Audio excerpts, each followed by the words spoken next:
24 hours from now. With that being said, it's being recorded, live streamed. Not live streamed. It's going to be tomorrow, right? But no cursing, nothing like that. Raise your hand too. Like, I'll ask a question. Instead of everybody just whispering it to me, just like someone raise their hand and I pick them and they say it loudly. Hello. But yeah, so some formulas. We talked about a bunch of topics. Start out with electricity. I think the first problem is on magnetism, but like it's going to go kind of with the flow of the course after this first problem. Yeah, let's begin. College Physics 2, final review, number 1. Oh, I guess I did make this number 1, yes. Is the review today the same one as tomorrow? Is this one more detailed? It's different. This one's a little bit more detailed. This one's definitely more detailed. I do recommend going to both, especially if you're into Tulian's class. But yeah. 2 charged particles are projected into a region where a magnetic field is directed perpendicular to their velocities. If the charges are deflected in opposite directions, what are the possible relative charges and directions? Okay, so let's think about that. We have some charges, right? So here's charge 1. I'm going to zoom this in.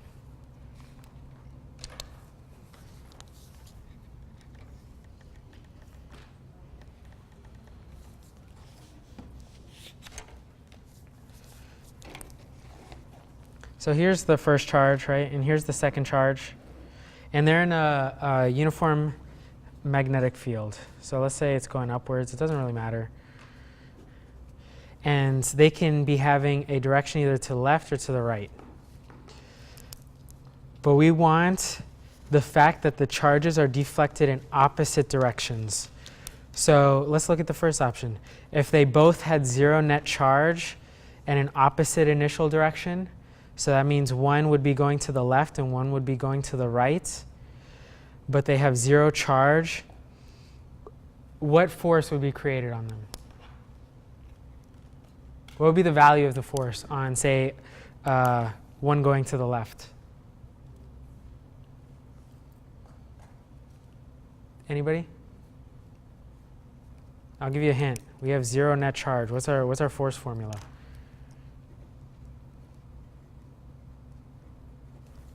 Force equals QVB, right? If Q is 0, then we'll have no force. So if there's no force, then the charges will not be pushed in any way, so that this will be the wrong answer, right? So same charge, opposite initial direction. So let's say we have this first one going to the right, and then this one going to the left, and they're both positive charges. Okay, so if one's going to the right, and the magnetic field's going up, then the force will be pushed forward, right? If this one's going to the left, magnetic field's going down, the force will be going backward. So then they will be deflected in opposite directions, right? That's exactly what it means. So there we go. We have one option. Let's see if any more prove to be true. Then the next one says same charge and same initial direction. So if they're both going, say, to the right, they're both going to be deflected out of the page.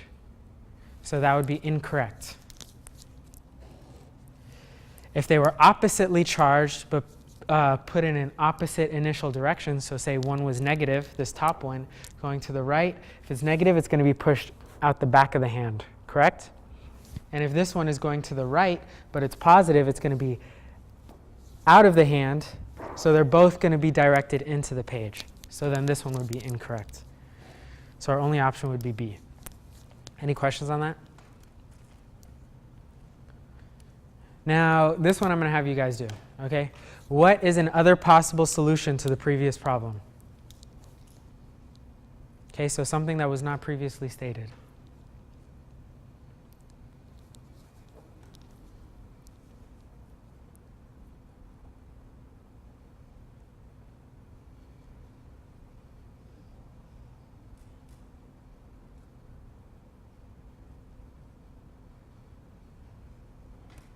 Yeah? Well, they're deflected in opposite directions, so we should assume that they would have the same charge because they're repelling.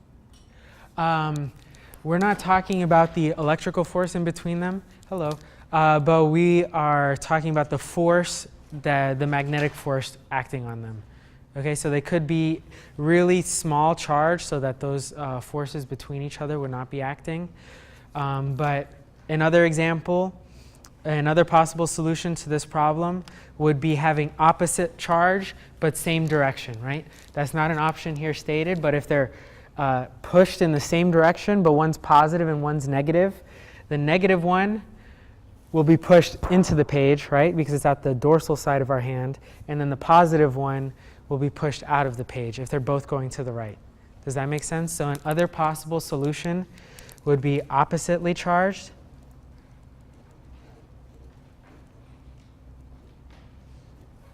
Same direction. Does everyone see that? Does that make sense to everybody?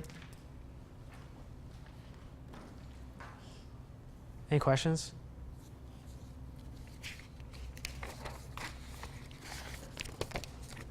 All right. Just for those who just came in, this is found online, ucfstudyunion.wordpress.com. Yeah, also have another session tomorrow morning. Be there or be square, right? Next one. The net electric field is always blank inside a conductor at equilibrium that is located inside of an external electric field. So what do you guys think this is? The net electric field is always blank inside a conductor at equilibrium that is located inside of a net external field.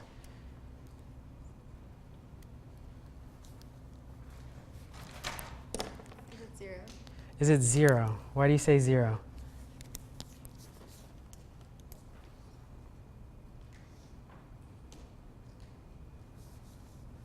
It's 0 because it is a conductor inside of an electric field. Okay, so think about it like this. So here's our conductor. It's charged, maybe positive, maybe negative. If it's positive, it'll be going outside.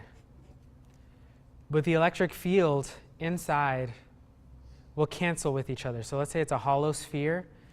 The electric field inside will cancel with each other, leaving the only electric field outside of our sphere.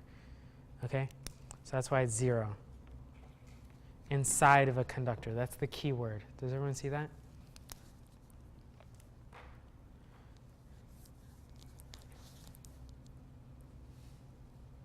What happens to the electric flux of a closed sphere surrounding some value of positive charge when the radius of the sphere is tripled? So what's the equation for electric flux? Who can tell me what the equation is for electric flux? We've seen it a couple times with magnetic flux. Very similar, just one variable has changed. The electric field times area times cosine theta. So electric flux, phi E. Okay, I just actually learned it's pronounced phi. I've been calling it phi all semester long. But yeah. Is equal to electric field times area. And what's key is perpendicular electric field. She mentioned cosine of theta or whatever, like little phi or phi. Whatever trigonometric function you have to do to make the electric field perpendicular to our surface area, okay, is what you're going to do. And if we break these up into their net components, we see that area of a sphere is pi r squared, right? 4 pi r squared? 4 pi r squared. Yeah, 4 pi r squared. And then our electric field, so here's our A. And then electric field is what? KQ over r squared. So we see that the r squareds cancel, and our function for flux is unrelated to r.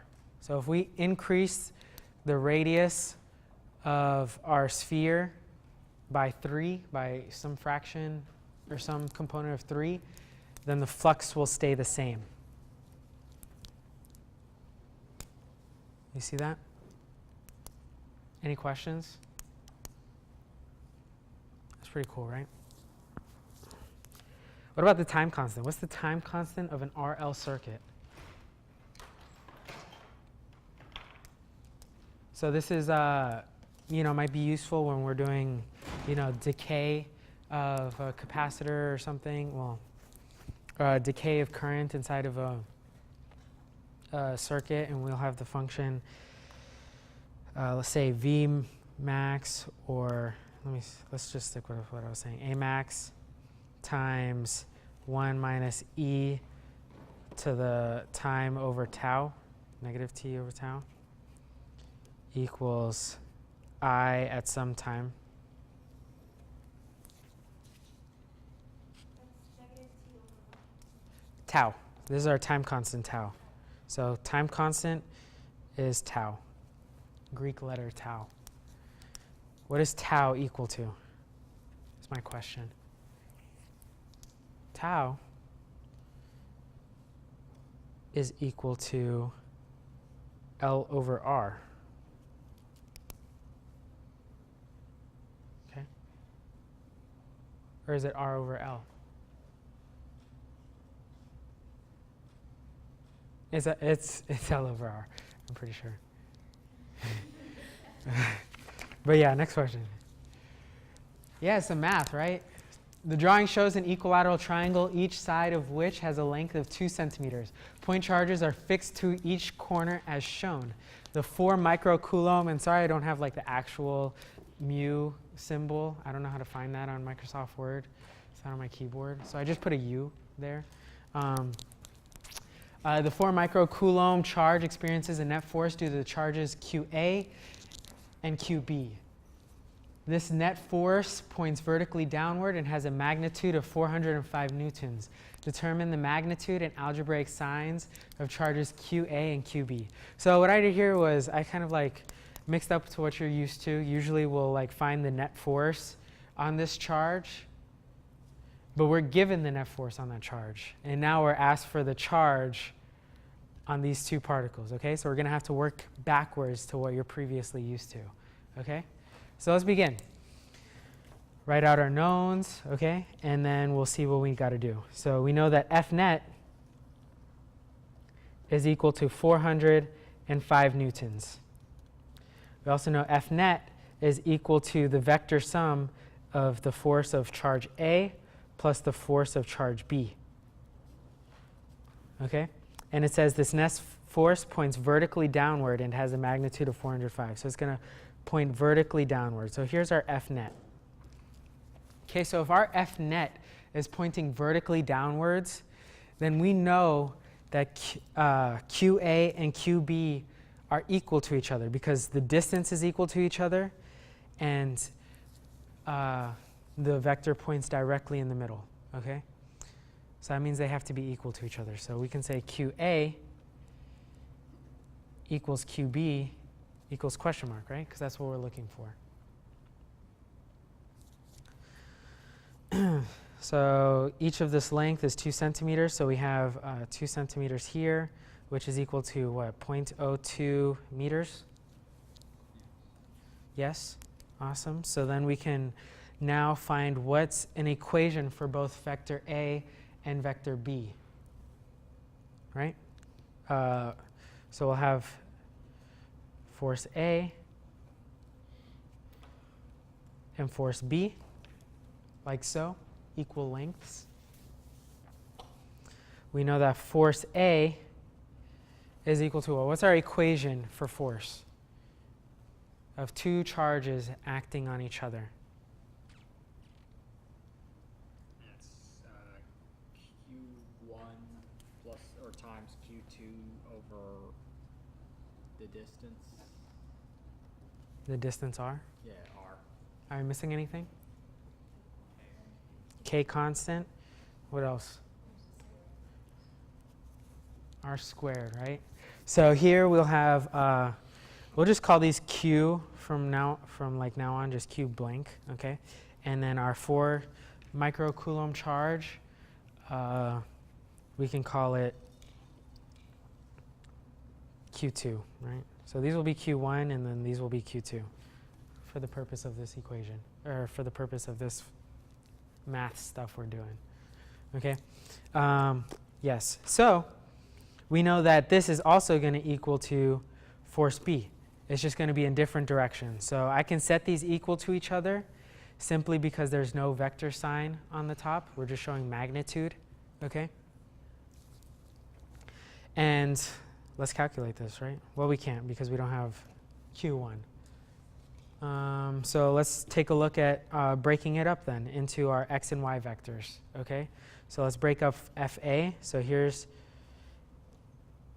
FA. We know that we're going to have a vector to the left and vector downward, okay? So this will be FA.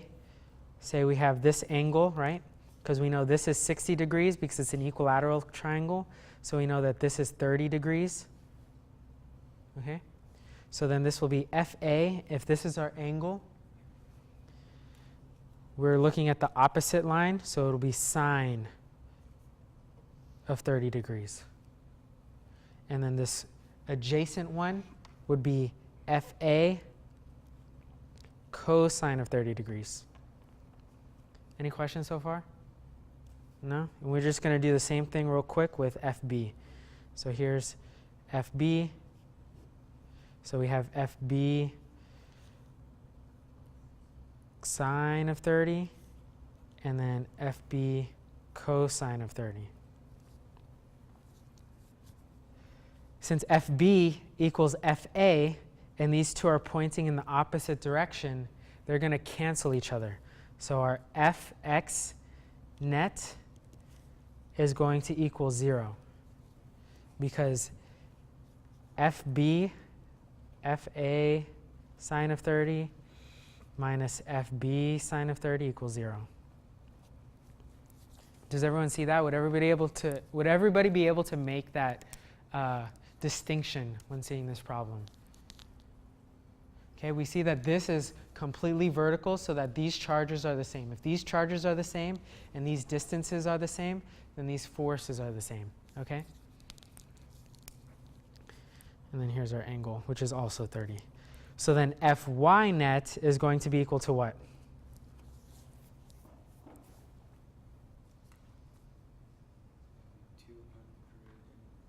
Or 405 newtons.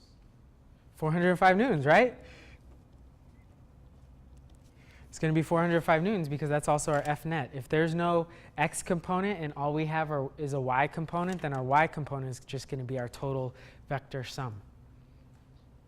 Does everyone understand that?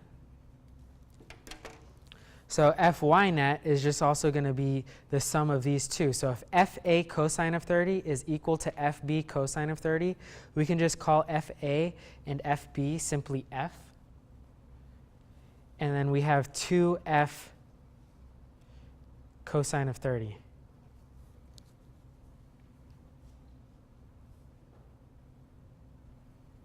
Any questions on what I just did? No? Okay. So now let's plug in our formula for F, which is up here. So then we have 405 newtons is equal to 2 times K, which I'm going to just break up all these numbers.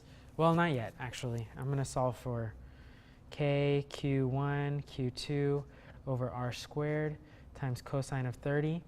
We want to solve for Q, right? Q1. So then Q1 is going to equal, what is it? 405 times R squared, which divided by 2 times K times Q2 times cosine of 30. Okay. And then we can plug this in. We have 405 times R squared, which R is 0.02 meters. And then we have 2. And then we have, what is this? K, 9 times 10 to the 9. Q2 is 4 times 10 to the negative 6. And then cosine of 30. Okay? And when we calculate all this out, I get 2.598 times 10 to the negative 6 coulomb.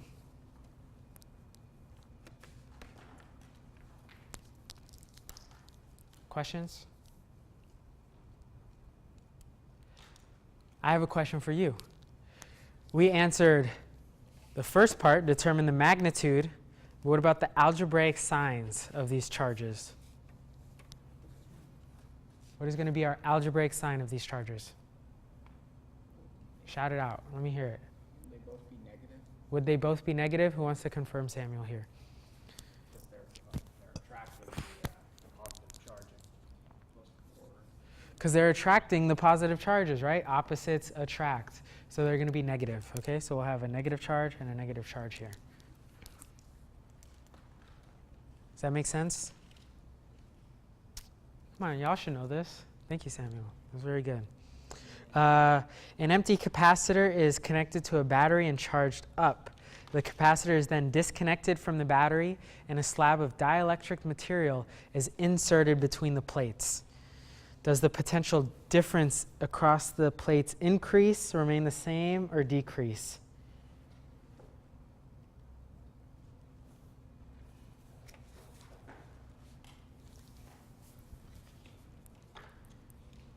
So I'll read this again. An empty capacitor is connected to a battery and charged up.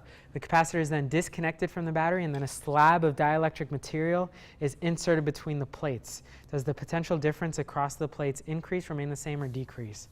Okay, so we have, it's connected to a battery, right? So here's our battery. Here's our capacitor. And all we're doing is disconnecting from the battery and putting some dielectric material. So we're just putting some jelly stuff or whatever.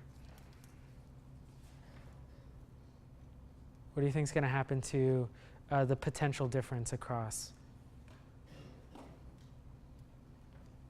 What is potential difference? Who can tell me a quick synopsis what they think of when they hear potential, electric potential?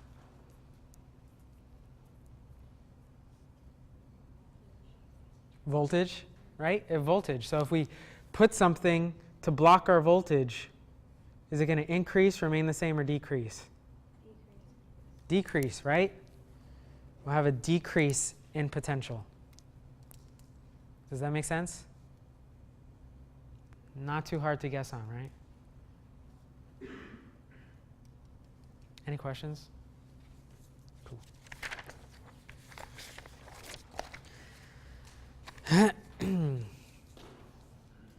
So a particle with a charge of negative 1.5 microcoulombs and a mass of 2.5 times 10 to the negative 6 kilograms is released from rest at point A and accelerates towards point B, arriving there with a speed of 42 meters per second. The only force acting on the particles is the electric force. Which point is at the higher potential, A or B? Give your reasoning. What is the potential difference, VB minus VA, between A and B? Okay, so which one do you think is going to have higher potential? Key thing to note is that it's negative. Okay, so we have point A, point B. We have a negative particle moving towards point B, and then once it gets here, it's going to have a velocity equal to 42 meters per second. The velocity initial is going to equal 0 because it's released from rest. So it would be final.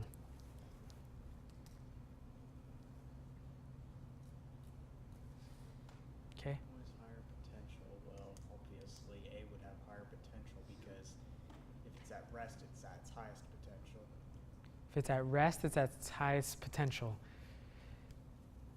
Does everyone agree? Yeah? No? Maybe so? Well, when we have a negative charge, does it flow down potential or up potential? Up potential. Why do you say up potential?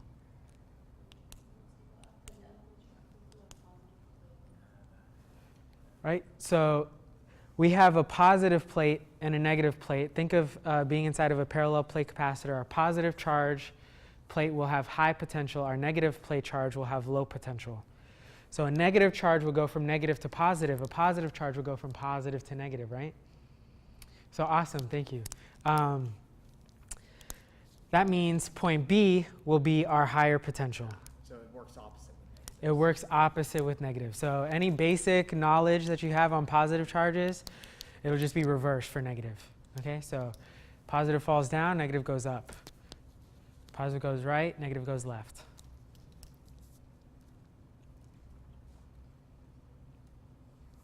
So point B will have higher potential. Now what about the potential difference? We got to do some calculations here, right? Well, the potential difference really is just going to be, what I like to think of is we have potential energy here, and once we get here, all that potential energy is converted to kinetic energy. Okay, so our potential difference is just going to be the value of that kinetic energy divided by the charge. The value of that kinetic energy, since it started from rest, is going to be equal to the potential energy. Okay, so our potential energy is going to equal to our kinetic energy.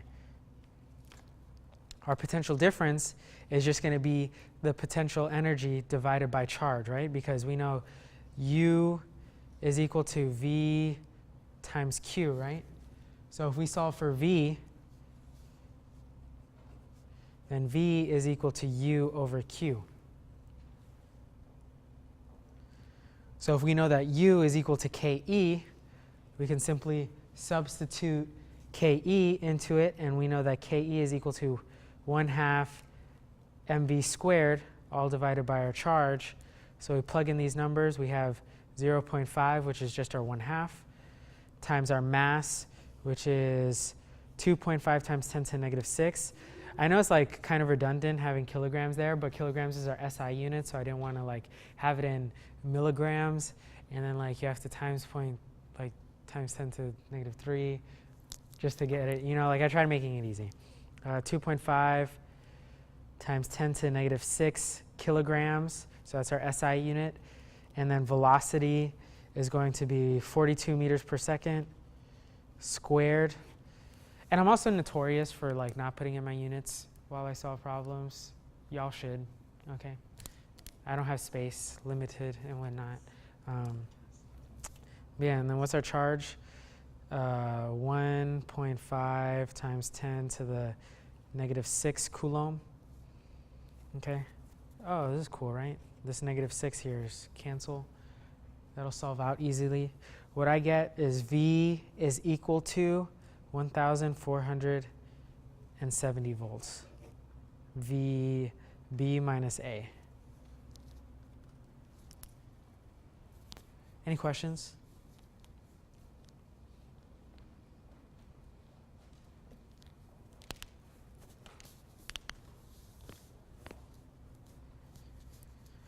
All right, next problem.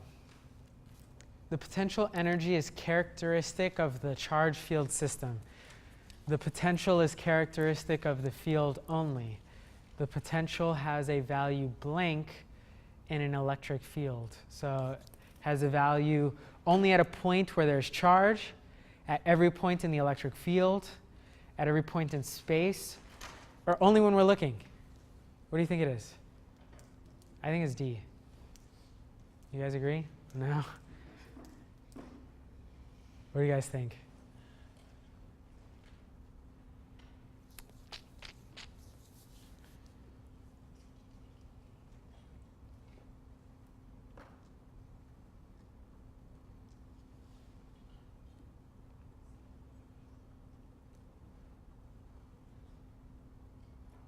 Anybody? Is it B? Is it B? At every point in an electric field. Why do you say B? Because it says the potential is a characteristic of the field only. Exactly. So the potential energy is a characteristic of the charge field system. And when we have our potential, we'll have a value everywhere that there's electric field. Okay, so think about it like this. Here's our charge. Okay, we have electric field going away from it. Our electric potential can be observed as our equipotential lines. Okay, so here's an equipotential line. These equipotential lines are going to be perpendicular to our electric field lines. And there's going to be one at every point in space that there's an electric field. Thank you. Any questions? No? Cool. So point charges Q and Q are positioned as shown. If Q equals plus 2 nanocoulombs and big Q equals negative 2 nanocoulombs, A is equal to 3 meters, B is equal to 4 meters. What is the electric potential difference, VA to VB? Okay. So what we're going to do here is just calculate the potential at A caused by these 2 points, and then subtract it from the potential at B from these 2 points. Okay, so we know that Q, little q is plus 2 nanocoulombs, and then big Q is equal to negative 2 nanocoulombs. Let's work, right? So VA is equal to KQ over R simply. Okay, but KQ, VA is going to be of little q plus K, big Q, right? Not little q again, big Q. But it's going to be a distance, simply not A, right? Our distance here is going to be whatever this is. And this is going to be equal to 3 squared plus 4 squared. Square root of 3 squared plus 4 squared. 3 squared is 9. 4 squared is 16. 9 plus 16 is 25. The square root of 25 is equal to 5. Am I right? Did I mess up? So we have 5 meters here. So then this is going to be over 5 meters. Okay, we could calculate this out. VA, you're excused. What I did was just kind of like plug it in all at once. So that's our VA right here. I can kind of put it in our numbers, but I'll do that later. VB is equal to K little q, but this little q is going to be over 5 because that's the same distance, plus KQ over our distance A. Okay, so VA minus VB is going to equal this minus this, so we'll have KQ over A plus KQ over 5 minus KQ over 5 plus minus K big Q over A. Okay, you can factor out the K, make the, math a little bit easier, I guess. But when you plug in all these numbers and solve it out, I get 4.8 volts. Any questions? It's not too bad, right? So the reason we didn't have to do all this like cosine stuff like we did here is because, that's okay, I'll get it. That's because potential is a scalar quantity, not a vector quantity. Okay, so that's really important to note. So vector is not vector. Potential is scalar. Right? Potential is scalar. Right? What else is scalar?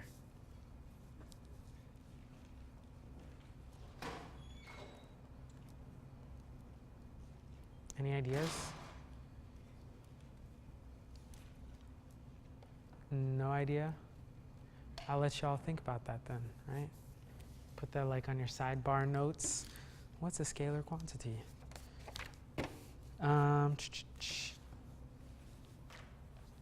Electric current is defined as blank across a given area per unit of blank.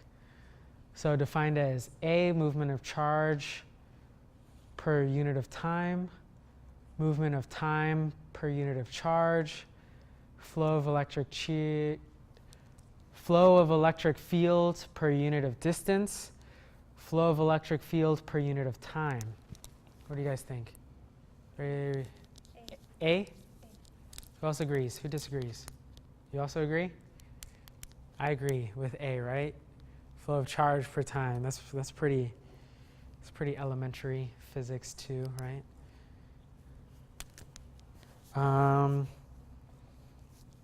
Speaking of elementary, they should teach this in elementary school, right? That'd be fun. Maybe just the basic concepts. Yeah, I wouldn't hand them the math.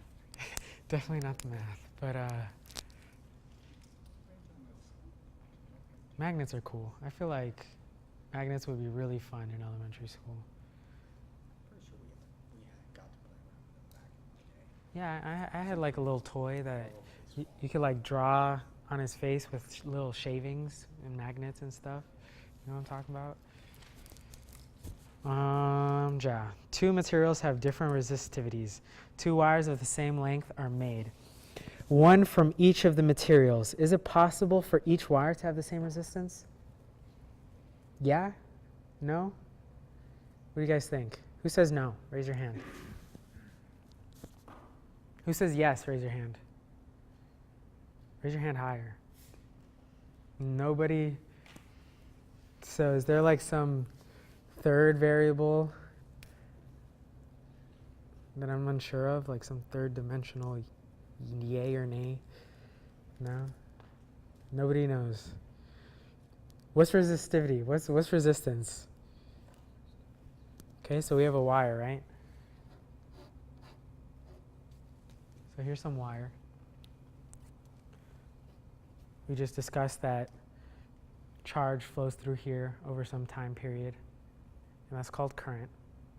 Okay? Resistivity is dependent on what kind of material is it, what kind of material it is. What does resistance rely on? Who can tell me a formula for resistance?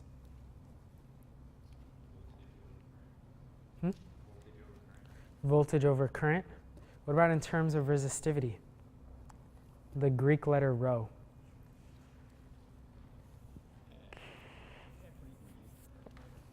Did we even ever use that? Rho times length over area. Thank you. So we have rho times length over area. So if we have a really long wire, we're going to have a really large resistance, right? But if we have a really large cross-sectional area, current's going to be able to flow easier, so we'll have a small resistance. Okay? So since we could change the cross-sectional area and the length, okay, those are not, well, I'm just kidding. Sorry, same length. So they have the same length. Two materials have different resistivities. Two wires of the same length are made, one from each of the materials. Is it possible for each wire to have the same resistance? Yes, just give the material with greater resistivity a thicker wire. Exactly. So if we have we can cancel out that larger resistivity with a thicker wire or a larger cross-sectional area. Very good.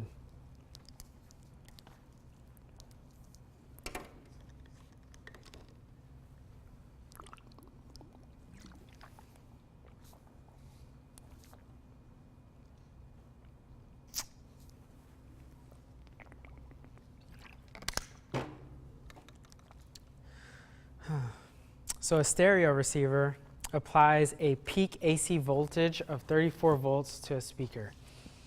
The speaker behaves approximately as if it had a resistance of 8 ohms. Determine the average power for this circuit.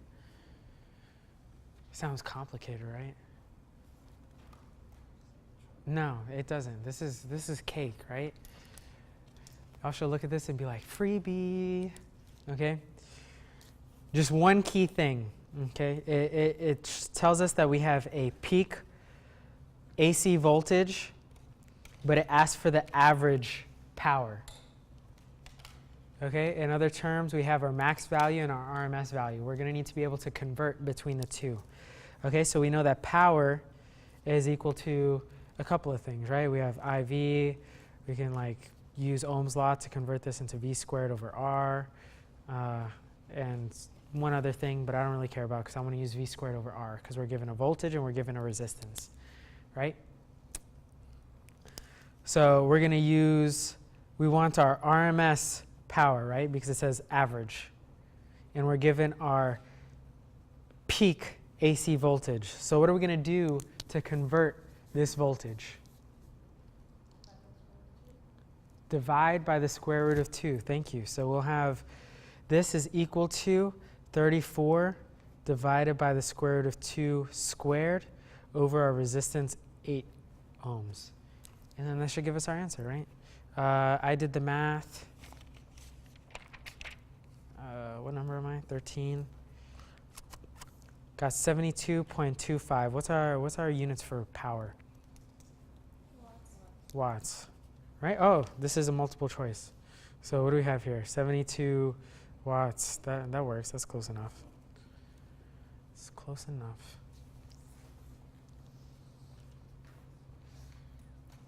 Any questions? Yes. Because we're given a peak voltage, so that means our max value is known, but we know our max value can relate to our RMS value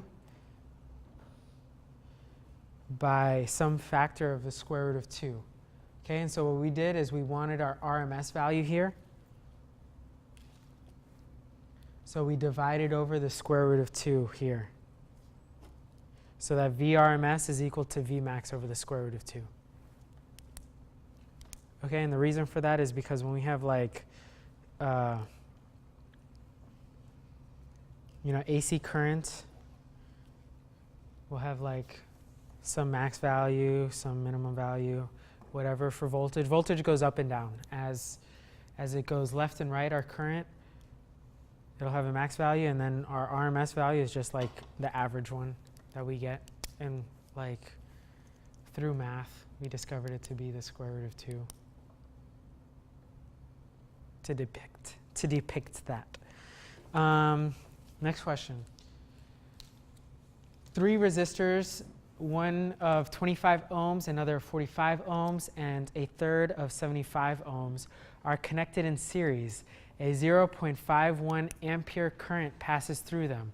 What are the equivalent resistance and the potential difference across the resistors? Other freebie, right? This is cake. Just find the equivalent. You just add them up, right? So we have 25 plus 45. That's what? 50, 70. 70 plus 75 is equal to 145. So bam. There's one. Do I have? Nope. Not multiple choice. So there's that. And then the potential difference across each of the resistors. All you got to do is we know that V equals IR. So to solve for V, you just times each of these by the current. So we'll have like 25 times 0.51, and then blah, blah, blah. That's the potential difference across the first resistor. And then we'll have 45 times 0.51, and then 75 times 0.51. But I'm not going to do that, because that's, what do they call it? Remedial, right? Is that a word?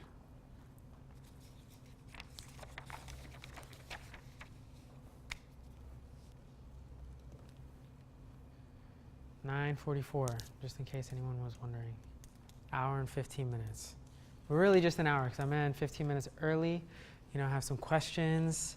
You can come up, be like, hey, see you tomorrow, blah, blah, blah. Or if you'll never see me again, like handshake it away, I guess. But yeah.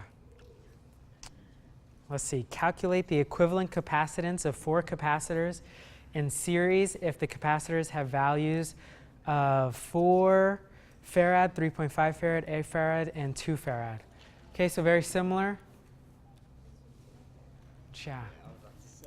My bad. Equivalent capacitors in series. So capacitors, you have to go with inverse. So we're going to have to use the inverse sum rule, right? So our inverse sum rule, all we're going to do is our C equivalent is going to equal 1 over 4 plus 1 over 3.5 plus 1 over 8 plus 1 over 2. Inverse that, because this This right here alone is equal to 1 over c equivalent, but what I did was I just like put a little power to the -1 right there, because my calculator can do that. If your calculator can't do that, probably can, and I can show it to you. But yeah, that's for after, that last 15 minutes I was talking about, right? Yeah, what I get is 0.861 farad.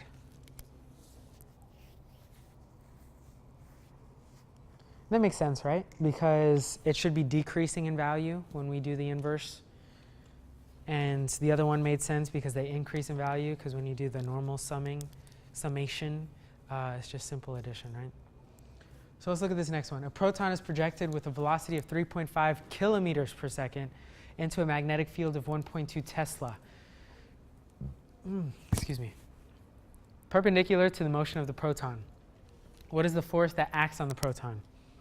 So we know that our equation for magnetic force is equal to QVB, right? But real important, we want our perpendicular velocity, but luckily that's already given to us, so no trigonometry required. Right? If there was, you just draw it out and find your angle, find your triangles, right? And multiply your fraction by either cosine of that angle or sine of that angle, depending on what you're looking for. But regardless, I'm going to draw you a picture because I like drawing. So here's our magnetic field. Here's our proton, right? Positive charge. So if this is the direction, we can use our right-hand rule to determine. We have magnetic field going to the right, velocity going down, so force is going to come out of the page. Everyone see that? So here's magnetic field, here's velocity. Plugging in our values, we have a proton. What's the charge of our proton? Anybody want to raise their hand? You've answered enough. What about somebody else? Thank you, though. Thank you, Jackie. 1.6 times 10 to the -19, right? And then we have velocity, 3.5, but we're going to do times 10 to the 3 because we have kilo, right? So 3.5 times 10 to the 3, and then we have our magnetic field, which is 1.2. Okay, we multiply this all out. What do we get? I got 6.72 times 10 to the -16. Okay, so it's not 0. 6.72, that's close enough, right?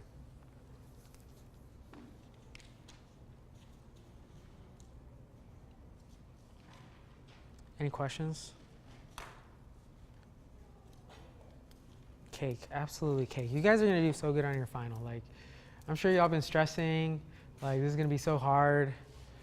I'm waiting to get my exam 3 and quiz back so I can calculate exactly how much I need to pass the course. Bruh, don't even worry about calculating. The time you waste calculating your final grade or what you need is time you're not calculating physics problems, Like, I live by a strong philosophy. I'm sure some of you heard me say this, but like checking the time only gives you less time.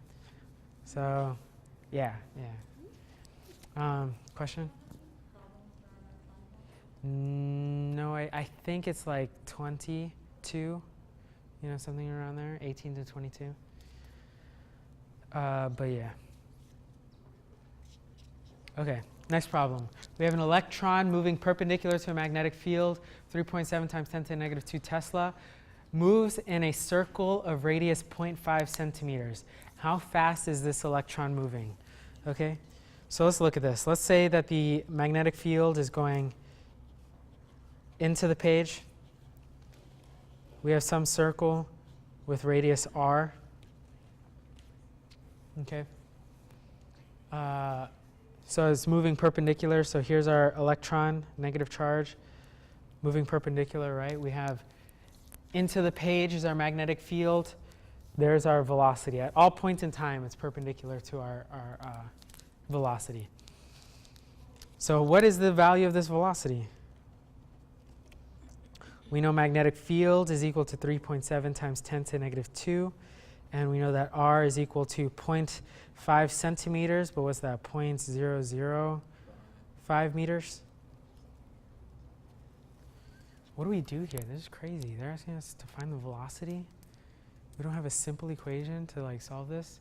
Actually, you might have a simple equation to solve this, but I don't remember it, to be honest. How I do these problems is I remember from physics 1, we have a centripetal force, and any force holding an object in circular motion is considered our centripetal force. And force centripetal is equal to mv squared over r. Okay? Y'all remember this, right? Physics 1, you know, just the other day, so much fun. We spent so much time studying and learning all these topics. Yeah, about a year ago. It was about 3 years ago for me. mv squared over r. What's this equal to? What's the force that's keeping this inward? The magnetic force, exactly. Thank you, Natasha. So our magnetic force, we just discussed earlier, is equal to QVB, right? Okay, so if we just look at these two parts right here, we can solve for our velocity because we're given mass. Well, not necessarily given, but we're smart enough. Yeah, mass of an electron. What's that? 9.109 times 10 to the negative 32? Yeah, if you could find that for me, that would be wonderful. But let's just simplify this and solve for v. So here, these two v's can cancel, right? We can divide over the m times over the r. So then we'll have v is equal to q b r over m. Okay, so the charge of an electron is 1.6 times 10 to the negative 19. The magnetic field is 3.7 times 10 to the negative 2. The radius is 0.005, all divided by the mass, which is 9.109 times 10 to the what? Negative 31? Sweet. And then we plug this into our calculator. And we get 3.25 times 10 to the 7. Whoa. That's not an option. Times 10 to the 7? Like, what do we do? This is mega. What's mega equal to? 10 to the 6. Thank you. So 10 to the 6, then that would mean this is 32.5 megameters per second.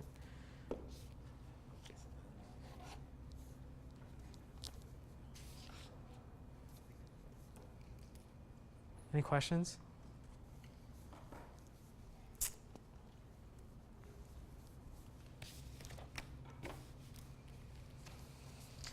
A rectangular loop of wire carrying a 4 ampere current and with certain dimensions is placed in a magnetic field of 0.6 Tesla. The magnitude of the torque acting on this wire when its normal line makes a 60-degree angle with the magnetic field is 1.1 newtons per meter. What is the area of this loop? Okay, I could go through the derivation of the formula. It's actually not too hard, like conceptually. It's just kind of long. It might take like 10 minutes.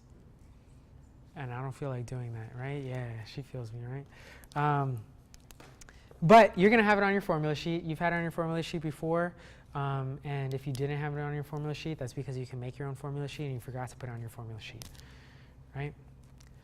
So, yeah, we're going to look over to our formula sheet and see that torque is equal to IAB sine of phi, okay? If you guys don't know what this angle is supposed to represent, this angle is supposed to represent the angle between the magnetic field and the normal line.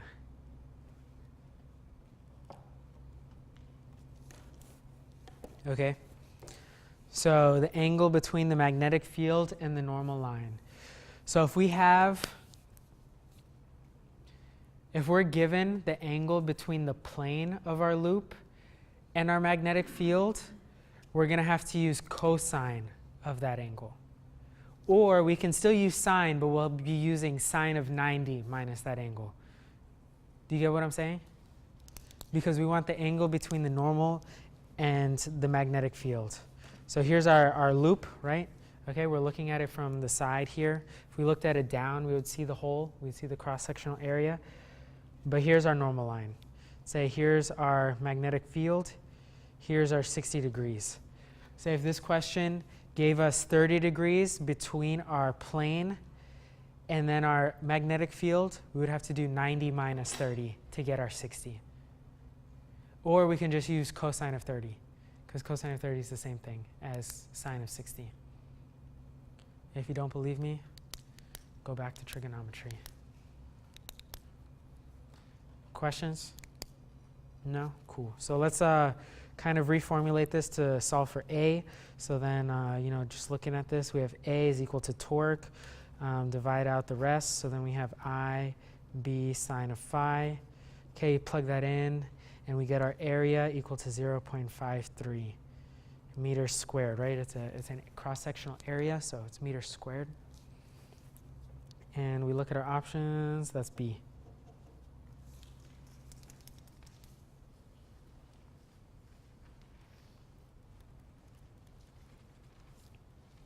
People with computers, you found this easily on the study union site, right?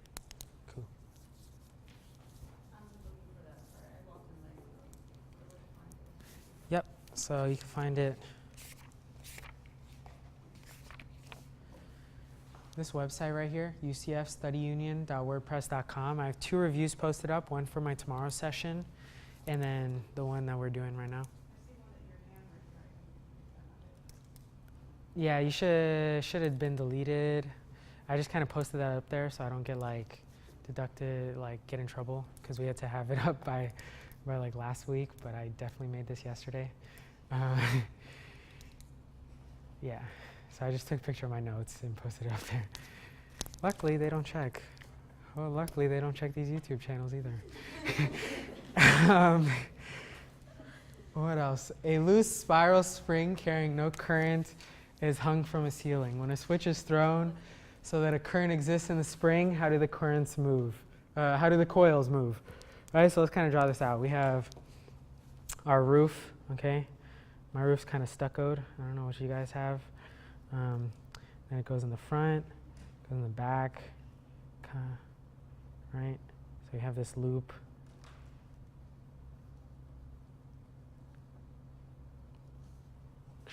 Yeah, whatever. And then it just ends right here. So we're gonna switch it on. It doesn't matter if it's immediately after or long after. Okay, it's not about induction or anything like that.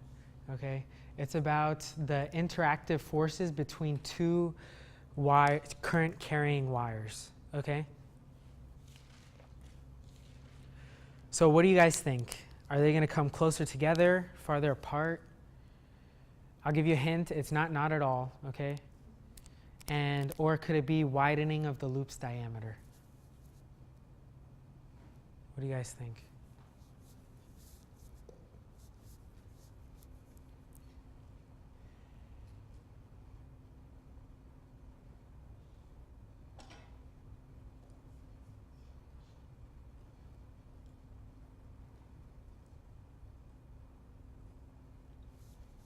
Oh, do you guys remember this formula? It was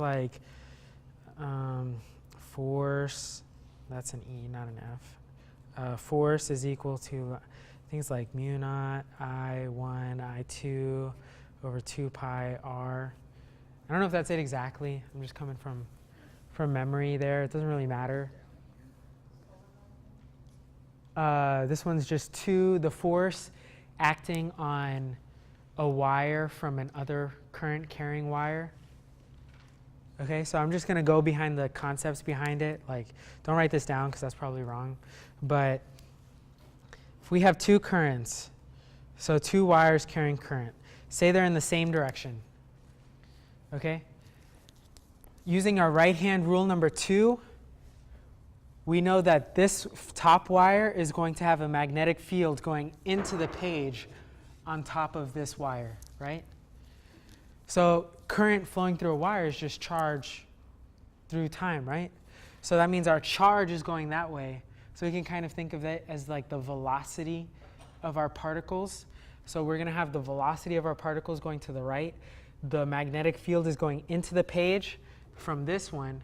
Okay, so magnetic field is going into the page, and force would be going upwards. Okay, if we do the same thing to this one, we'll see that force would be going downwards, and they'll be attracting each other. Okay, so two currents going in the same direction will be attracting each other. Two currents going in the opposite direction will be opposing each other for the same reason. Okay, any questions on that? Someone want me to like do the right-hand rule stuff for opposites? No? Could you just explain that one more time? Yep. So it's going this way. I thought it would be coming out of you. It would be coming out on top. Okay. But if we keep circling around, it'll be going into the page. And since it's going into the page, our magnetic field's there. Ignore it, just like all we're taking from it is its magnetic field, and we toss it aside, right? So we have magnetic field going in, we have velocity going to the right, force going up. So then the wire experiences a force. Man, projectors, blinding. Need some sunglasses. Yeah. Any questions? Anything else? No? Cool. So here we have current flowing through, right? So it goes down, goes up, and then here we're going to see that all of these wires in the front are going the same direction. All the wires in the back are going the same direction. All the wires next to each other are in the same direction. With that being said, is it going to get closer together, farther apart, or widen the loop's diameter? Raise your hand, please. Not all at once. Oh my gosh, come on. Bro, I know it's late. Yes, Khalifa. A, closer together. Thank you. They're going to attract. They're going the same way, so they're going to get closer together.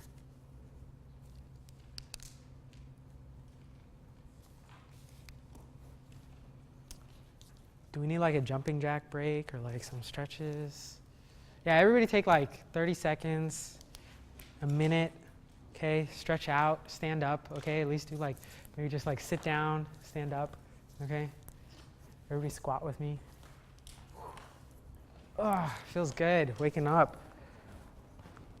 Get those shoulders, you know, that's like, I'm sure there's big arteries there.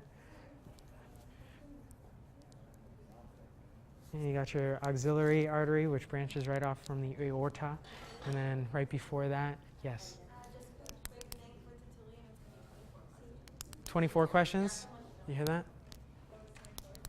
24 questions. Okay. All right, a couple neck rolls to the left, a couple neck rolls to the right. Let's get back to it. Wire carrying a 4 ampere current is placed at an angle of 60 degrees with respect to a magnetic field of strength 0.2 Tesla. If the length of the wire is 0.6 meters, what is the magnetic force acting on the wire? Where do we begin? So we know that a wire carrying a 4 ampere current, so I, what am I doing? Equals 4A placed at an angle with respect to a magnetic field of strength 0.2 Tesla. The length of the wire, so let's just say L, is 0.6 meters. What is the magnitude of the magnetic force acting on the wire? Okay, so let's kind of just draw this out to get a better picture. So let's say the current's going to the right, and we know that it's going to be at an angle of 60 degrees with respect to the magnetic field. So let's say here's our magnetic field. This is 60 degrees. Magnetic force. Okay, we have current, so that's kind of weird. I know force is equal to QVB, right? How do I get current? Well, what I like to do is break up velocity into delta x over time, change in distance over time, times b, right? And our change in x is really just our length of our wire. And then q over time is our current. So then we have force is equal to I LB. But it has to be the perpendicular one. So let's draw our triangle here, right? So we want the perpendicular that's opposite. So it's going to be sine of 60. You guys see how I got sine of 60? I didn't do like any, oh, the equation says like cosine of phi and then 90 minus. I just looked at it, you know, drew my triangle, figured out what I needed to do, right? Any questions? So then we plug this in. So force is equal to current, 4 amperes, times length, 0.6 meters, magnetic field, 0.2, sine of 60. And then I get this equal to, what did I get? 0.42. 0.42. Let's look at our options. Not that, not that, not that. It's close enough.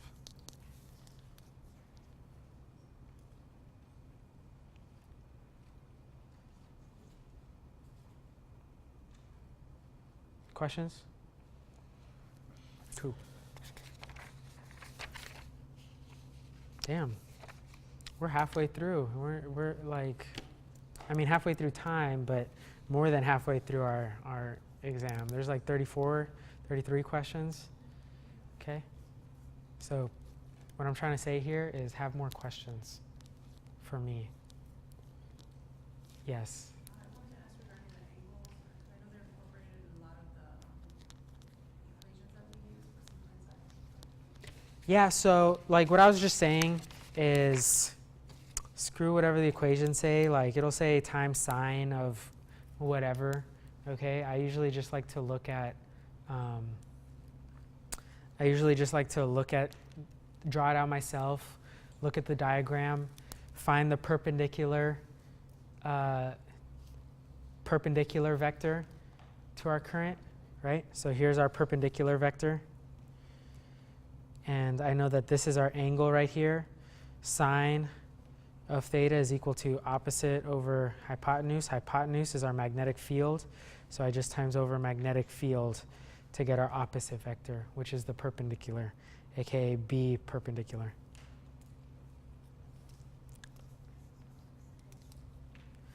Honestly, for this one, though, is what I would memorize. So sine of phi is the angle between B and the normal, because what this is if we look at our coil here, it's going to have some torque rotating about an axis. Since it's having a current flow, let's say clockwise, or counterclockwise, I'm sorry, and it's in a magnetic field that's going into the page, we're going to have a force, so going into the page to the right, where is it going downwards here, and then upwards here, so it's going to kind of like rotate this way around our axis, okay? And then that angle is between our force and the magnetic field. So here will be like our force, which is in the direction of the plane. The force will always be the normal to the plane, and our magnetic field will be some whatever away, right? And that's complicated. I ain't even gonna lie. That's pretty complicated. So that's why I'm saying just to memorize that one. But the rest of them, you can do it with the simple drawing of a triangle. My favorite shape, BT dubs.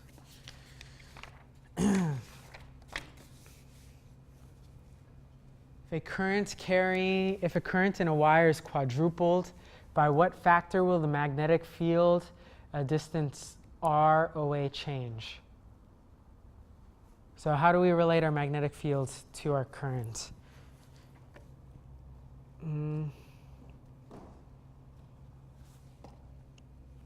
Magnetic field equals mu naught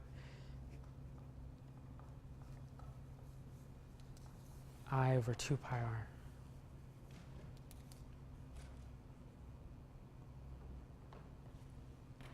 That's right, right?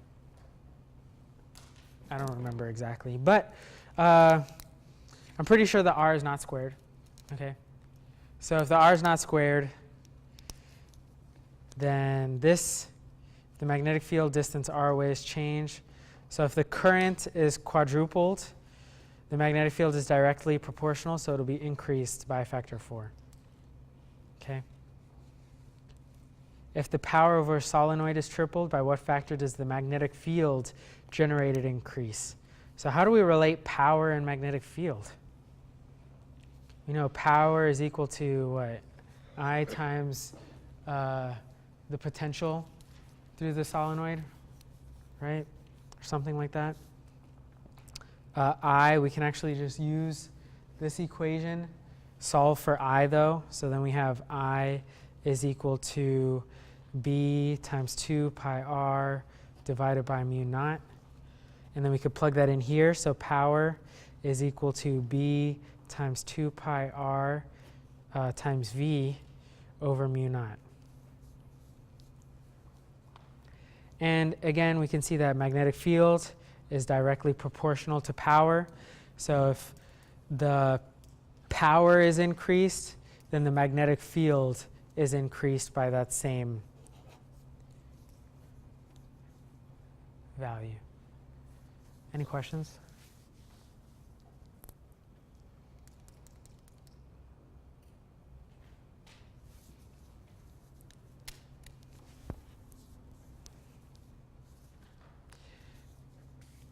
Okay, so if the number of turns in a rectangular coil of wire that is rotating in a magnetic field is halved, what happens to the induced oomph, assuming other things constant? Okay, so that's pretty cool. What do we have here? We have number of turns in a rectangular coil wire is halved. Oomph is equal to negative n times change in flux over change in time. So if that's halved, then this is halved. Man, I made these too easy. I'm just kidding. I stole these from the previous SI leader. I should have made them harder. But yeah. Oh wells. It is reduced by a factor of 2, right? Because they're direct. Again, directly proportional. Okay.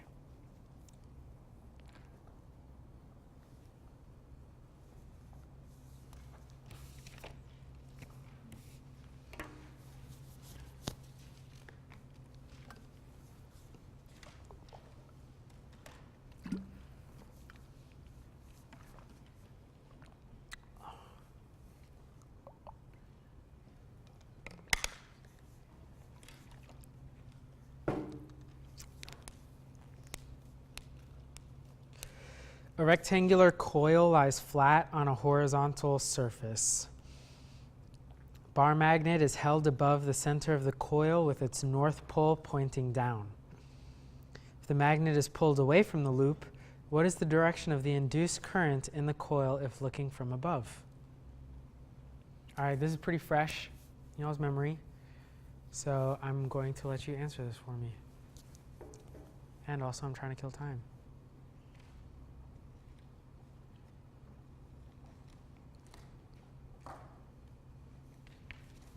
I'll give you guys a hint. Lenz's law. Lenz's law. Clockwise. Who agrees? So let's look at this. We have a rectangular coil lays flat on a surface. Okay, so it's rectangular, but we're looking at it from kind of like a side. So I use that distal property, going to the horizon kind of thing to make it show that it's laying kind of flat. And then we have a magnetic field, north pole pointing down. So that means magnetic field lines go out. Okay, we're pulling it away from the loop. So if we're pulling it away from the loop, the magnetic field is reducing inside. Okay, so if it's reducing, Lenz's law says that it's going to try and recreate what was there. So our induced magnetic field, using the blue pen, will be downward as well. Okay, so if the magnetic field is downward as well, we use our right-hand rule number 2. It's going down, and then it shows that it's clockwise, right? So going in, so in the front, it's going to the left. In the back, it's going to the right. And let me just send a text real quick.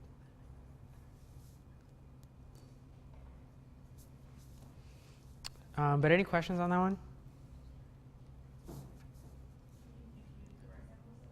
Yes, right-hand rule number 2. Yep. So for a magnetic field curling around a wire. Okay, and I looked at this wire here in the front. Current, well, we don't know which way current's going, right? We know magnetic field is going inward, so our thumb will point to the left. And then if we go to the back, it's going downwards.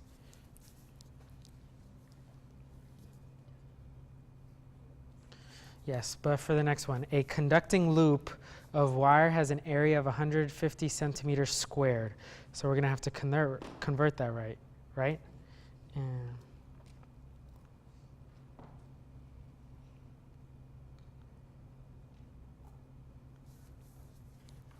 okay. Yep. So I'm going to just draw it like we're looking at it from straight above. So we know that the magnetic field is going into the page, right? Any problems with that at all? Okay, so if it's going into the page, we know that at the bottom, it's going to the left. Right here on this left section, it's going upwards. At the top, let me move this down because my arm is not long enough. At the top, it's going to the right. Yeah, and then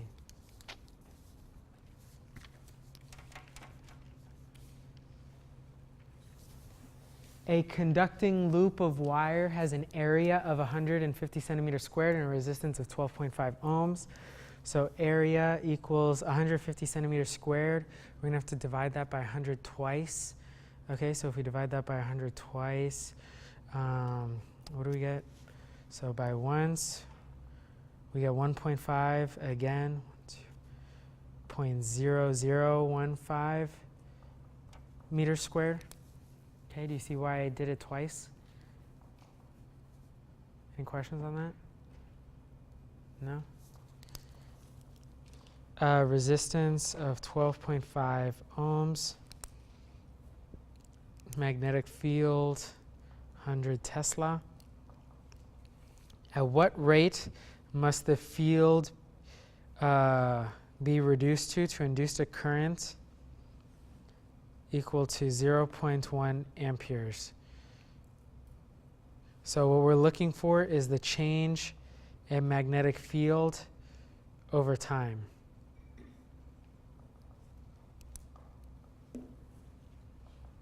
Okay, so, seeing this actually, they give us something unnecessary. Who can tell me what that is?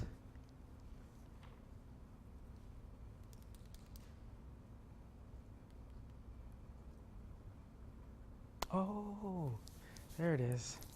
Bruh. Sorry. You think. I was looking for this. I didn't. I get free coffee for doing this.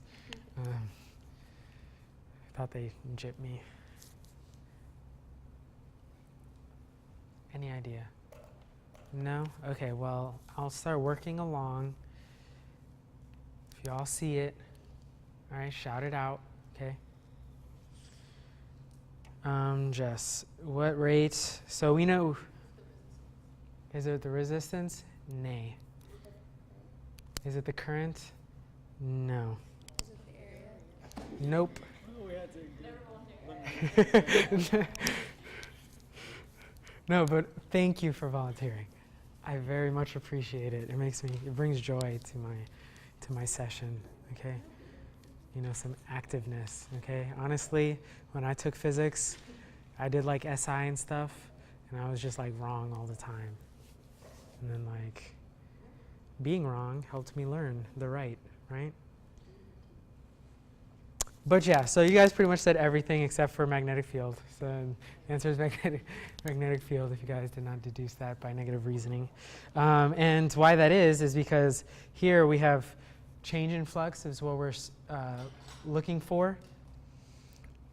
So it doesn't matter like what it initially was or like what it is at any specific point in time. We're just looking for the change, right? So we know that mf is equal to IR, right? Ohm's law, but Faraday's law also says that this is equal to negative n times the change in flux over change in time. Well, n equals 1 because I forgot to write it, but it doesn't say otherwise. So we could also break up flux. We know that the area is being constant, but the magnetic field is being reduced. So the magnetic field is changing. So we can convert this. IR is equal to the change in field over change in time times area, because flux is simply magnetic field times area. But the area is staying the same, so the only component that requires the delta is B. Okay? Does that make sense? Questions? Huh? Because flux is equal to B times A.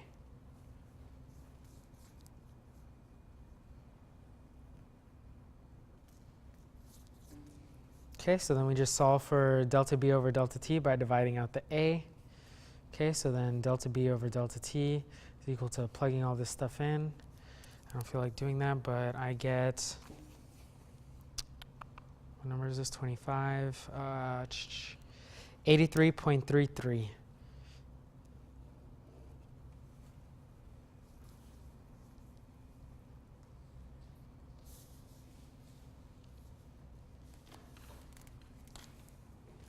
Any questions?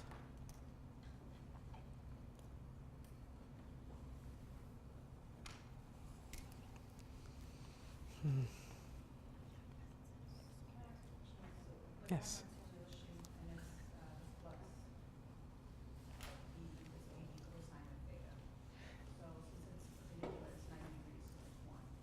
Yes, and that's, like we talked about before, like those cosines and sines behind all your equations, I don't even pay attention to them, because it might say sine, but like the way the question's given, it might be easier to use cosine. Or it might be given cosine, but it might be easier to use tangent.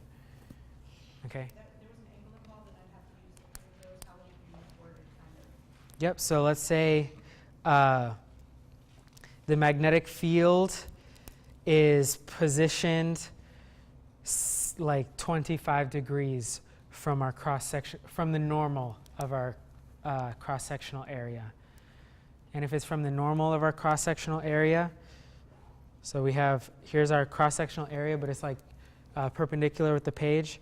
Here's our normal, and then our magnetic field would be here, and then here's our 25 degrees. So we want the perpendicular one, so we would use cosine.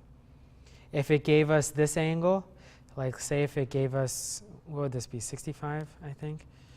So if it gave us 65 degrees, then we would use sine of 65 degrees. If it gave us the angle between the plane and our magnetic field. Okay, it could give you either or. But usually with planes, they'll give you the angle between the normal and the magnetic field, usually. But not always. Anything else?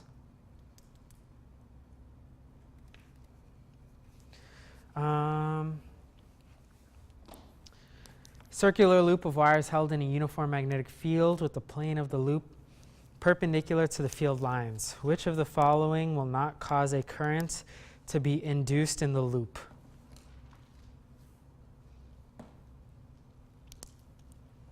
What's going on here? So a circular loop of wire is held in a uniform magnetic field. And you see what happens? Sometimes you just got to read the problem twice. Okay? You just read it, and honestly, blankly go over these words. That happens in tests. But guess what? Don't worry. Yeah, a circular loop of wire is held in a uniform magnetic field with the plane of the loop perpendicular to the field lines. So let's say here's our loop, right? And then here's our magnetic field lines. Which of the following will not cause a current to be induced in the loop? So keeping the orientation of the loop fixed, but moving it along the lines, so kind of like up and down, okay? Key thing here is to note that the magnetic field equals, so B here is equal to B here. So like say it's equal to 20 Tesla, it's equal to 20 Tesla there as well. Okay, so it's the same magnetic field going up and down. And we know this because it says uniform magnetic field. Okay. Would there be an induced current if that was the case?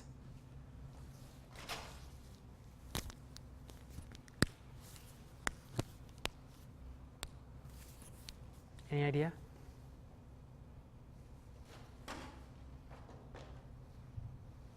Who says yes? Raise your hand. Anybody? Who says no? Raise your hand. Okay, 2, 3. No, right? Because there's no change in nothing. There's no change in cross-sectional area, no change in flux. Okay, the flux, no change in magnetic field. So if there's no change in magnetic field or cross-sectional area, then the flux is the same. So we know this is the answer, but let's read the other options because it's fun, right? Physics is fun. Rotating the loop about an axis that's perpendicular to the field lines. So an axis that's perpendicular to the field lines would be about here. And if it was rotating around this way, the cross-sectional area would decrease as it goes up towards it and increase again. And that's kind of like the basis of an alternating current generator, right? But yeah, so that would not be it because oomph would work, and that's how we have a generator. What about pulling the loop out of the field? So if we just like took it here and just pulled it away, would there be a current induced? Yes, because the magnetic field is going from high to low. We have change in flux. And then crushing the loop. So if we were to crush the loop so that the cross-sectional area were to decrease, we would also have a current flow through this loop. But it would no longer be a loop. So this bundle of wire for a short period of time.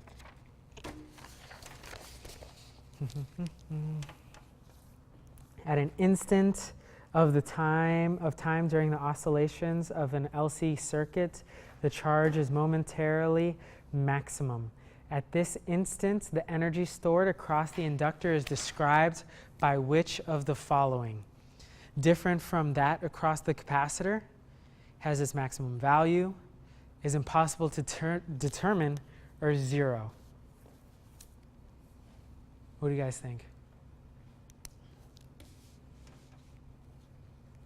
I'll read that again. At an instant of time during the oscillations of an LC circuit, okay, so an LC circuit, if an inductor is involved, we probably have an AC generator, right? Because if not, it's not an inductor anymore, it's just some wire, okay? Going through, so currents getting larger and lower and larger again in the other direction. How is the energy stored across the inductor when it's like at that middle right there? You know, there's no current flowing anymore.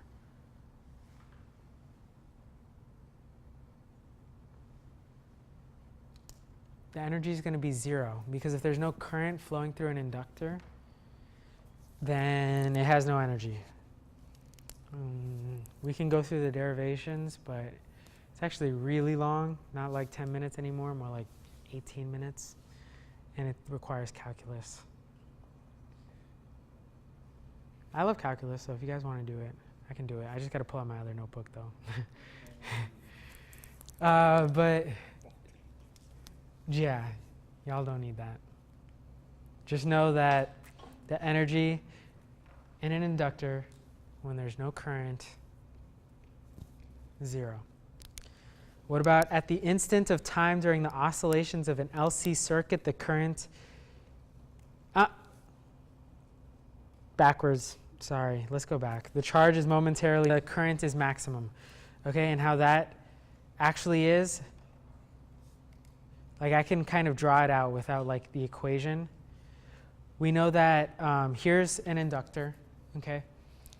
When it has maximum current, what's happening is it's inducing a current in the opposite direction through self-induction. Okay, so self-induction is going to cancel out the current that's going through it. Okay, so at max current, we're actually going to have no current flowing through this inductor. Does that make sense? And because there's no current flowing through this inductor, we know that there's zero, what's it called? We have zero energy. And then that is what takes lots of calculus or whatever. Any questions?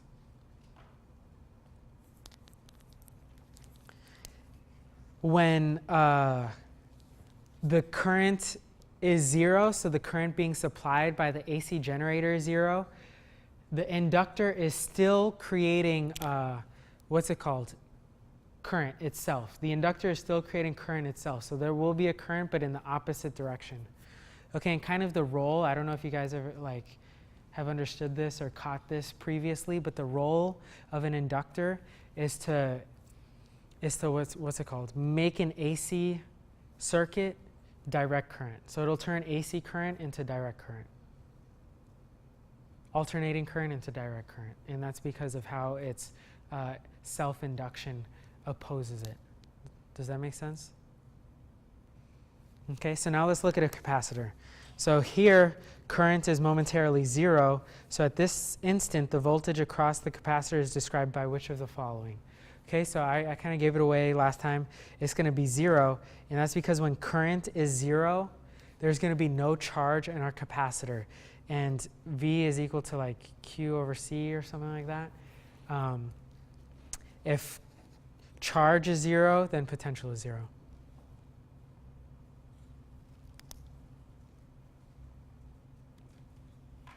Any questions? Okay. When we have our max current, so the plates are filled to capacity, then we have our max energy stored in the capacitor, or across the capacitor. Light rays, oh, we're getting into light and stuff, right? That means we're almost there. Finish line. How many questions did I make? 34, okay? So let's see if we can do that in 12 minutes, right? Light rays from an object travel through a pinhole. The rays reach each other, reach the other side and form what type of image? Upright real, inverted real, upright virtual, inverted virtual, or no image formed. Okay, so I'm going to give you guys a hint. Here's kind of like the diagram. Okay, so let's say we have like an object, right? We have like a little cactus. So here's our little cacti.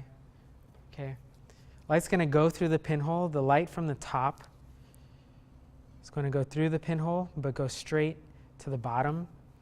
And then light from the bottom is going to go to the top. So then our image is going to look like this.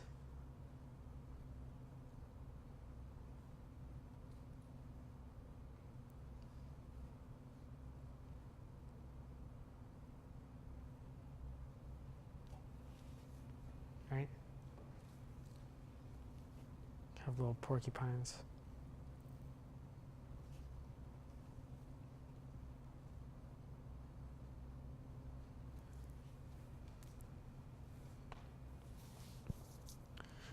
So, which option is it? Clearly it's not this one, not this one, not that one. Is our image real or virtual? Why is our image real? Because it's on the other side. Okay, think of this pinhole as a lens. Okay? If it was a mirror, and it was on the other side, then it would be virtual.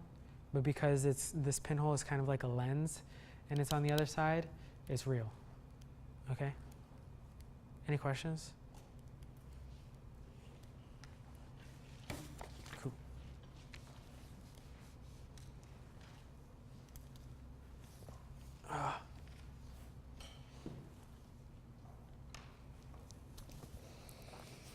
In a Young's double-slit experiment, the angle between the central bright fringe and the fourth bright fringe is 7 degrees.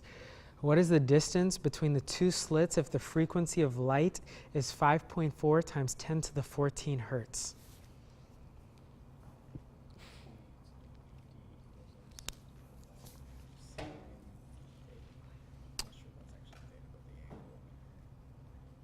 So we have a double slit experiment, right?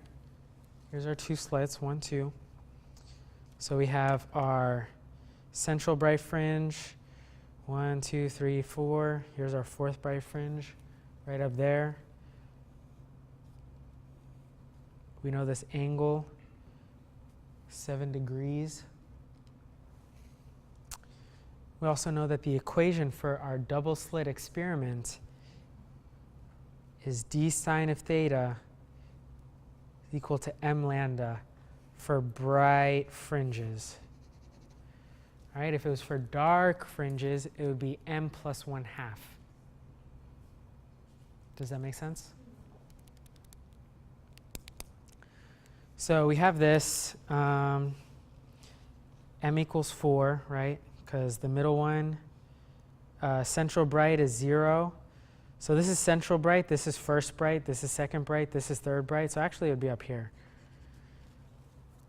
So m equals 0, m equals 1, m equals 2, m equals 3, and then where we're at is m equals 4. And I'm sorry I'm like drawing up all in there, but I'm a terrible review maker. Yeah, I'll draw it bigger actually. So here's our two slits. You know, way light propagates through, and then they're going to come out as 2. Where constructive interference occurs, we're going to have brightness. Okay, and those are going to be depicted as these points. Where there's nothing there, that's where destructive interference occurs. And this is our central bright, m equals 0. Here's our first bright, m equals 1. Here's our third bright, m equals 2. Here's our, second bright, m equals 2. Third bright, m equals 3. And then fourth bright, m equals 4. So central bright, first bright, second bright, third bright, fourth bright. Okay, that's how I like to think of it. You can think of the central bright as your first bright, but it's just weird with the 1 equals 0, 2 equals 1, 3 equals, you know what I'm saying? But yes, continuing on. We have d sine of theta. What is the distance between the two slits? So that's d. So here's our distance d, the distance between the two slits. Okay. Our angle theta. And then the frequency here. So like frequency is what? How many like times it passes through a single spot per second? We don't have frequency in our equation, but we can relate wavelength in terms of frequency. And we can do that with this equation here. C equals wavelength times frequency. Okay, c is the speed of light. Okay. So we know if the speed of our light is 3 times 10 to the 8 meters per second, then f, which is given, we can find our lambda. Okay, so I'm just going to solve for d now. D is equal to m, which is 4, times wavelength, which wavelength is equal to what? C over f, divided by sine of theta. So if we plug these in, we have 4 times 3 e to the 8 over frequency, which is 5.4 times 10 to the 14, over sine of our theta, which is 7 degrees.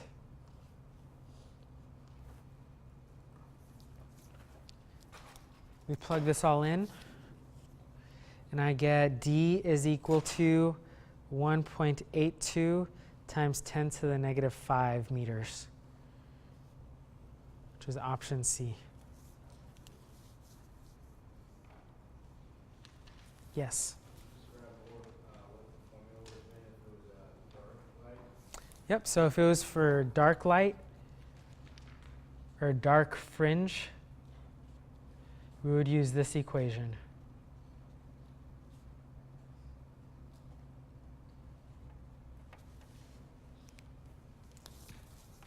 The only thing that's changed is in parentheses we have m plus 1/2 as opposed to just m by itself.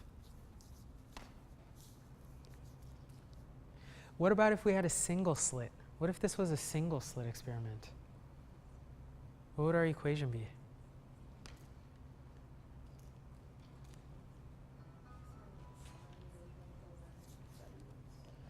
So for a single slit, we have, what'd you say?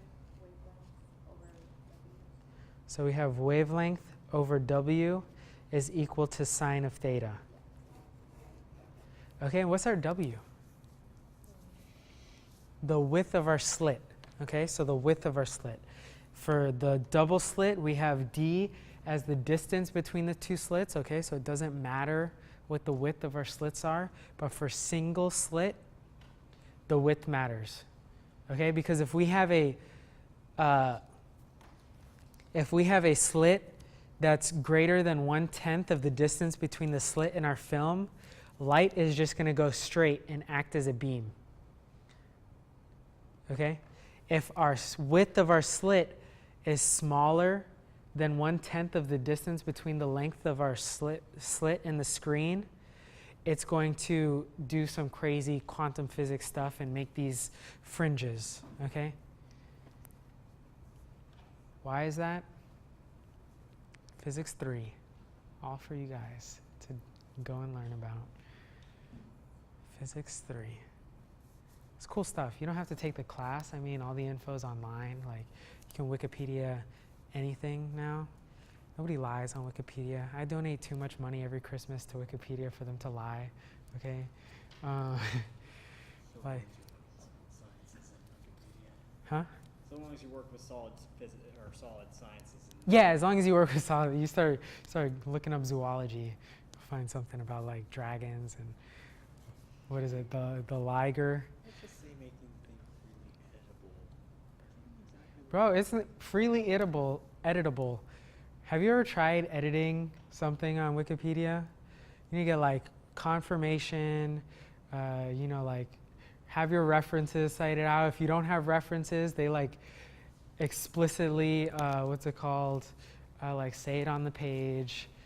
They double check your, it's pretty intense. It's pretty intense. So all those teachers knocking Wikipedia, let me tell you, Wikipedia is how I passed physiology. Wikipedia is how I passed physics 2, to be honest, okay? Yeah, that's why I donate $10 every Christmas, okay? That's why y'all should too. Now that I'm more, self-sustaining, I'm gonna donate $20, $30 every year. It's gonna increase till I just work there. Moving on. What happens to the wavelength of light as it changes mediums from air to glass? It's going to decrease. Okay, and we know that because wavelength of our medium is equal to wavelength of air over the n of our medium. Okay, and the n of our medium will always be greater than 1, because if it's equal to 1, then it's just the wavelength. It's just the refractive index of a vacuum, and you can't get any less dense than a vacuum, right? That would defeat the purpose. A laser is fired directly into a tank. The laser travels 30 centimeters inside the tank and is filled with an oil that has a refractive index of n equals 2.5. How many wavelengths of the violet laser, lambda equals 400 nanometers, fits inside the tank? So I'm going to go through this problem really quickly because it's 10:45 and I said I'd stop here, but we have 2 more problems. You know, might as well knock this stuff out, right? Laser is filled directly into the tank. So we have a tank, right? You know, and then our wave's going to go through and then hit the backboard here. Okay, so this end of the tank is 2.5. This distance here is 30 centimeters or 0.3 meters. How do we do this? So we know that this is 0.3 meters, but how large is just one singular wavelength? If we divide, so number of waves inside of here is going to equal the length over the wavelength. Okay, but our wavelength is given to us as our wavelength in air, so we need to convert it using this. So we're going to have, I'm sorry, it's not going to be wavelength over, it's going to be wavelength over our distance L. So then moving this over, we're going to have 400 nanometers divided by 2.5, because this is our refractive index. So this is giving us our wavelength in the medium, right? Just using this equation that I did up here is what I'm doing right here. Divided by 0.3 is going to give us 1.88.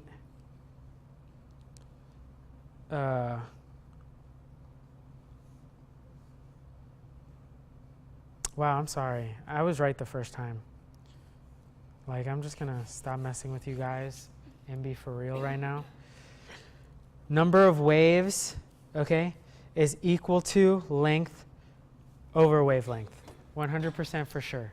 Okay, so if you take length and plug in wavelength of our medium, which we did using this, we're going to get 1.88 times 10 to the 6, which is this one right here. Okay? So length over wavelength. And that makes sense, right? Because we have length divided by each wavelength will give us the number of waves that's inside. Do you see that? Yes? Everybody nod your head yes. Just right now, real quick. It's 0.3 over, like in parentheses, 400 nanometers. So you're going to need to convert times 10 to the negative 9 divided by 2.5. So that 2.5 will kind of go onto the top of our fraction. If you do that like dividing by 2 fractions, it's the inverse rule. So it'll be 0.3 times 2.5 divided by 400 times 10 to the negative 9. Which of the following statements is always true? And the following statements that's always true is current is the flow of electrons. No, it's the flow of positive charge. Okay, theoretical flow. Theoretical flow of positive charge. So it could be the opposite flow of electrons, but it doesn't say opposite in there. Fundamental unit of charge is the coulomb. Okay, that's pretty true. The rate at which magnetic flux in a closed loop is inversely proportional to the induced oomph. In a closed loop is inversely proportional? No, it's directly proportional, right? And then the net electric field inside of a conductor is 0. Wait, that's also true. So these two are true. Well, maybe not this one because it has to be a closed, hollow conductor. So that might not be true. Honestly, I don't know what they're getting at. One last problem. If the sun was twice as hot and just as big, by what factor would the radiant intensity change on the surface of Earth? Okay, so heat is directly proportional to energy. Energy is directly proportional to energy density. And energy density, according to our ICU, right, intensity, but I honestly like to use S. But your teachers have been using I, so I'm just going to write that down, right? Is energy density is directly proportional to intensity. So if they're all directly proportional to each other, then if the sun is twice as hot, then the intensity is twice as intense. And remember to study other material in addition to this review. I have received no assistance from the teacher in making this guide. disclaimer. Okay, so before y'all leave, I also have more, what's it called, surveys. I know you guys hate me with all these surveys. But yeah, if you don't have one, do you have one?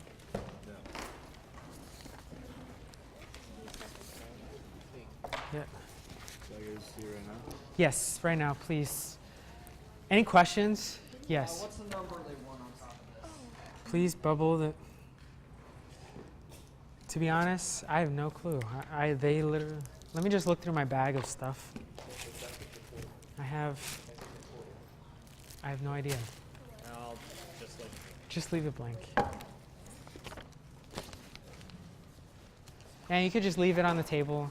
I'll pick it up. Yeah, when you're done and stuff. But yeah, thank you guys for coming. I hope you guys learned a thing or two. Remember, tomorrow morning, okay, Tertullian-specific review. It's going to be super, super awesome. Yes. This is probably super basic, and I just forgot it. Mhm. When I went to go to this one, I know that if it goes like with this, but I couldn't tell which. How do you know which way the R is going? Gotcha. So here, because this is positive, charge flows from positive to negative, and we know that current is not going to flow through the capacitor because it's max. It's charged to its max. So once it's charged to its max, it's like there's just a hole in the wire, so current can no longer flow through. We know it's going this Is way. that always for capacitor? Yep, always for capacitors. If it's not fully charged, then current will be flowing through. But if it's fully charged